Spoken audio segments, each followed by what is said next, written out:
Good afternoon, everyone, and welcome to Architect Your Transition to Agentforce 360 for Nonprofits, where we are going to walk you through what you have to think to start, thinking about your transition.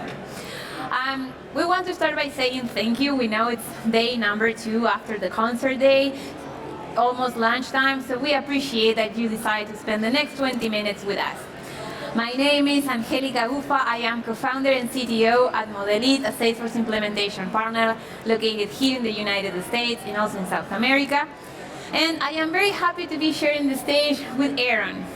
Hello everyone, Aaron Winters. I'm an enterprise architect, and before getting into that, I spent about 20 years working in the nonprofit sector and service delivery and technology leadership roles. I'm excited to be here. So why are we talking about why or how you have to transition to Agentforce 360 for nonprofits? For multiple reasons, but the 3 most important are these ones. As you know, NPSP is not getting any new features going back to 2023, and it's planned, to be replaced, although the timeline has not been communicated yet. So if you are part of a nonprofit organization considering to start using Salesforce, NPSP is not the way to go. Also, all the innovation has moved into Agentforce 360 for nonprofits, meaning certifications, products available on the App Exchange, built-in AI features. That doesn't mean that you cannot keep extending your current solutions, but at some point you might be creating some tech debt that you will have to address if you decide to transition. And finally, this is a very complex and high-profile project because it's going to touch all the different layers in your org, from your data model, security model, automation, integration, user experience. So whenever you decide to start working on this, you have to be careful. Not careful, but you have to pay attention to all those things. So this slide is kind of interesting because we had a bit of back and forth how to present this to you. Most people, when they are talking about adopting Agentforce 360 for nonprofit, they start talking about it's a migration. It can be, but it's not like a traditional data migration because at some point you may have to rebuild your solution. And why we think that this way, it's something that we are going to be covering during the next 18 minutes. All right, so let's unpack that a little bit. Today we're going to talk about whether you should migrate your solutions to a new Salesforce org, and if you should you do it now or can you wait? Then we're going to talk about the effort that's involved so that you have a realistic understanding of the complexity and the impact that this could have at your organization. And then finally, every migration is unique, so we'll share some of the best tools and resources to help you get started with yours. To start out, we're going to borrow a framework from AWS. It's the Migration Strategies Framework. And from this, we think that there are 4 strategies in particular that are applicable to nonprofits who are considering a move to Agentforce for nonprofits. The first is the retain strategy.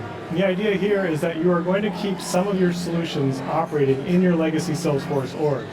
This is applicable if you have solutions that maybe you've recently made an investment or an upgrade to, and the timing doesn't make sense to make a new investment for moving to a new org. Or maybe you have solutions that really aren't at all related to the Nonprofit Success Pack and wouldn't be impacted by moving those solutions over and leaving these behind. The next strategy to consider is the retire strategy. And the idea here is that you might have some solutions that are really not providing a lot of business value today. And so the strategy is to just deprecate them. Don't spend any more time on trying to move them or trying to maintain them in the legacy Salesforce org. So this is where you see solutions that really don't have a lot of adoption today. You're looking at applying the strategy. The next strategy is the rehost strategy. And the idea here is that these solutions have very little dependencies or coupling to the Nonprofit Success Pack or the related open source packages. And so you can just copy all the metadata of those solutions to a new org and copy the data as well with little to no modification to the metadata or to the data. Typically, you would use this strategy if you have a homegrown custom solution you built on the platform that's separate from the Nonprofit Success Pack, or if you installed an App Exchange package that's also unrelated. And then finally is the rebuild strategy. And this is where you're going to take your existing solutions and you're going to actually replace them with Agentforce Nonprofit. So this is really, we're talking about if you've built your solutions on or around the Nonprofit Success Pack or some of the related other packages. Okay, so when it comes, to start thinking about this type of projects, there are like two major decisions that you have to make. The first one is like either we want to transition or not. And once you decide that you want to transition, it's like, well, how can we start working on that? And there are like two ways of doing things. The first one is a bit reactive. It's like, okay, let's migrate everything. And the other one is like, let's scope this appropriately. And how can you do that? Salesforce orgs, are all unique, but they share one thing in common. They store different solutions inside them. So our recommendation is for you to create an inventory of all the solutions that you have, and then, you have to evaluate them. How you can do that is something that we're going to be discussing in just a bit. But the result or the outcome of that evaluation is one type of technique you want to use for each individual solution. Either you want to retire, retain, rebuild, or rehost it. And now, to make things easier for you, we want to present a fictional org, to walk you through all the steps. So our fictional org is operating in the workforce development space. They did the inventory of their org and they found 4 solutions. The first is the Nonprofit Success Pack, which is used by all departments, and it's a managed package. They're also using the Program Management Module, which is another open source managed package. It's primarily used by the programs team. And then they've built a custom solution on the Salesforce platform for managing job placements. And this is used primarily by the program team as well. And finally, they installed a project management tool from the App Exchange, which initially was used by all of the departments in the organization, but it's no longer used today because the organization has moved to a new tool. Okay, so once you have the inventory of your solution, how you can, analyze them to decide what, migration technique you want to apply. And we recommend you following or defining a scoring model based on these dimensions. These dimensions are the 5 that we think that matter, but of course you can always extend them, to meet what your preferences or your decisions. And the first one is the business value and usage, okay? Is the solution that you are analyzing still being used, still adding value to your organization? And then, how tightly coupled is that solution to, the underlying NPSP model? There are some of them that can be totally independent, but some of them that are going to be running on top of NPSP. And then it's about the customization depth, okay? Beyond the standard features, have you built customizations to extend that solution features? And then it's about the data complexity and data volume, okay? Again, have you extended your standard data model, and how much data you are storing in your org? This is especially important for long-running organizations because you may have to consider archiving or retention policies because you might not want to migrate everything to your new solution. And finally, it's addressing the total cost of ownership of this transition. Do you have the team? Can you afford the licenses? Can you mitigate any risk or frictions in adoption? Because your users are used to your existing org and solution. So how can you anticipate and quantify that and how expensive that is going to be for you? So this is how our fictional nonprofits scored their solutions. Both the Nonprofit Success Pack and the Program Management Module obviously need to be replaced by Agentforce Nonprofit, and they're both still providing a lot of business value. So those are rebuilds. The custom job placement solution is still providing a lot of business value, but it has very little dependency on the Nonprofit Success Pack. So that's a rehost strategy. And then finally, the App Exchange project management tool isn't providing much value today because it's not being used, so that's going to be retired. I'm not going to spend any more time on that solution. Oh, and one real quick thing on that last slide, that those solutions that you've categorized as rebuild or rehost, that's what drives the scope of your migration effort. All right, so now we know what's going to migrate. Let's talk about the effort. We think it's really important that you understand some of the key architectural differences between the open source solutions for nonprofits and Agentforce Nonprofit. So the Nonprofit Success Pack is a collection of managed packages that was developed partly by an independent entity and partly with community input over many years. And those are installed explicitly and upgraded explicitly in your Salesforce org. And over the years, a number of other open source managed packages were added to help expand out the use cases and support common use cases at nonprofits.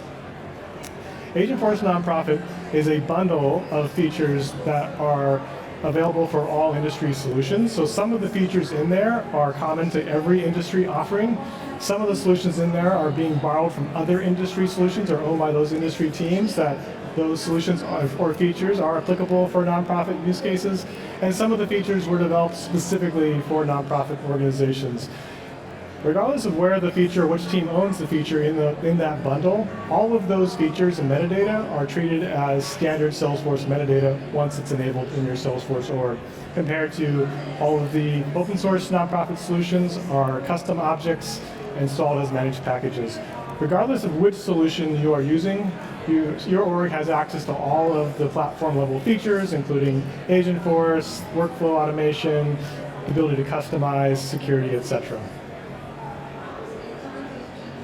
So we want to call out some of the key differences from a customer standpoint. So this is how your experience changes when you go from one of these solutions to the other. We already talked about the platform architecture. The open source managed packages for nonprofits are all set up as managed packages that are explicitly installed and upgraded in your orgs. Agentforce for nonprofits is fundamentally a commercial solution. That is, all the metadata is treated as standard metadata in the org.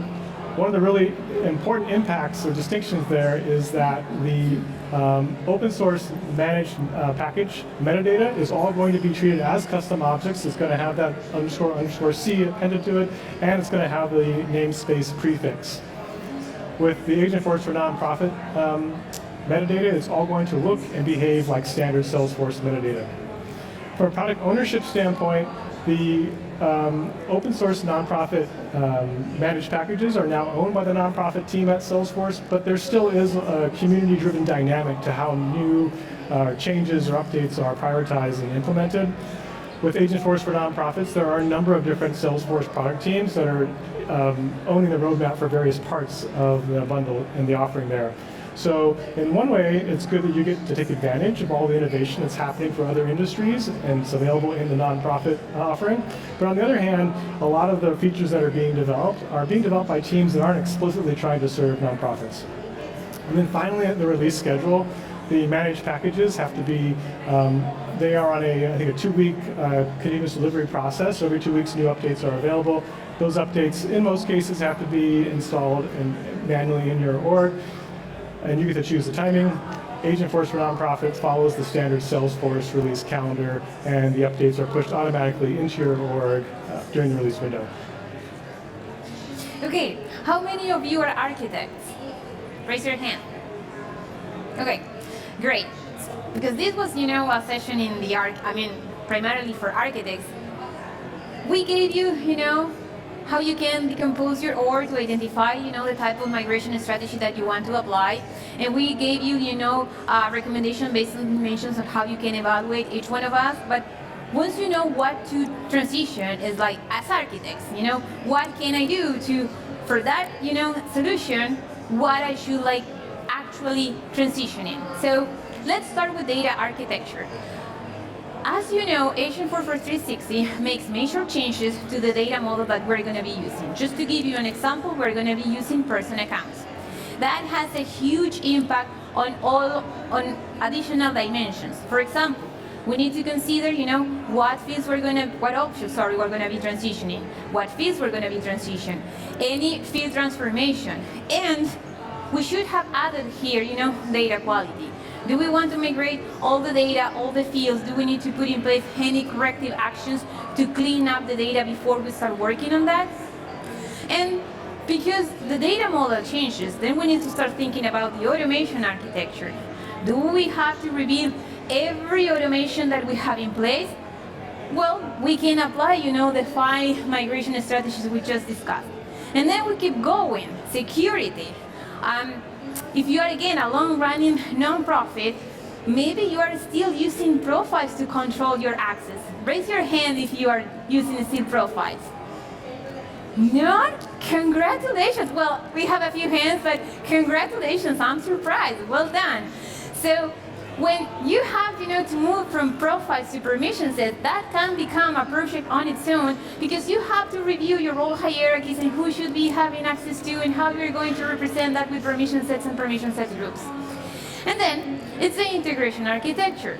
If someone It's, getting access to your org through an integration that is, again, relying on the data model and your automations. You will have to update that accordingly. And finally, the UI UX architecture. Agentforce for nonprofits may come with new components that you're going to make available to your users, and you want to reduce any friction points, but because your Salesforce users are going to be the ultimate, decision makers. They are going to say, oh, we like this, or we don't like it. So, as architects, these are like the 5, dimensions that we recommend you using when you are getting into scoping and actually executing the transition, to Agentforce 360. All right, so now we have a better understanding of the effort. Let's talk about what a typical migration looks like. So in the first phase, typically you're starting out by doing that inventory of your existing solutions and categorizing by the migration strategy approach. Once you know which solutions need to be rebuilt or rehosted, you're starting to work on the plan for how to tackle that work.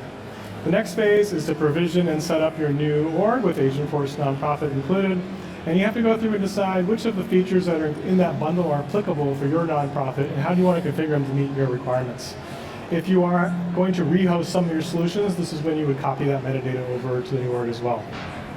The next 2 phases can be done more or less in parallel. The first one is about creating a mapping between your legacy data model and the new data model in your org with Agentforce Nonprofit, and developing scripts that can copy the data quickly and reliably, and you'll use that capability in future phases. The next phase is really about the build phase. You have to rebuild all of your process automations, all of your customizations, all of your UI, reporting, dashboards, permissions, anything that referenced the old nonprofit success pack metadata has to be rebuilt to reference the Agentforce nonprofit metadata. You also have to rebuild any external integrations that are calling into those objects. And then getting close to the end, you're entering into the UAT stage. So this is where you're going to set up the sandbox of your new production org. You're going to run those scripts for data copying all the data over, and you're going to let your end users into that org and ask them to check and see how things are going and get feedback. If you do need to do training for end users on some of the new Agentforce for nonprofit functionality, this is a good place and stage to do it in. And then finally, once you have sign-off from all your business stakeholders, you're going to do the production cutover, which is essentially freezing any data changes in your legacy Salesforce org, running those data migration scripts, and then letting your users into that new org at the next business day. Okay, so that's what we have for you today. At Modelit, we created, a quick tool where you can assess your readiness for the transition. It's totally free. It takes you a couple of minutes. If after what you learned today, you're curious to know where you are, in terms of, whether you can start the transition or not, you can take it. You are also going to get all the slides of this information is also here. I'm going to give a couple of minutes. There we go. And then we also created a blog entry where we are listing all, different resources that you can use about Agentforce 360 for nonprofits, migration guide. Most of them are official documentation, also community created documentation. So again, you can scan them. With that, we want to say thank you for staying with us for the 20 minutes. As a small token of appreciation, we have some gifts. So if you want some socks or t-shirts, they are here in the first row. Feel free to grab one. Please fill in the survey. Let us know if this content was valuable for you. This is the only way that we can make it better next time if we get another opportunity to present the session. There's going to be a summary of this session coming soon. I don't know when, but it's going to be there. And again, thank you so much for being with us. And thank you, Aaron. Yeah, thank you.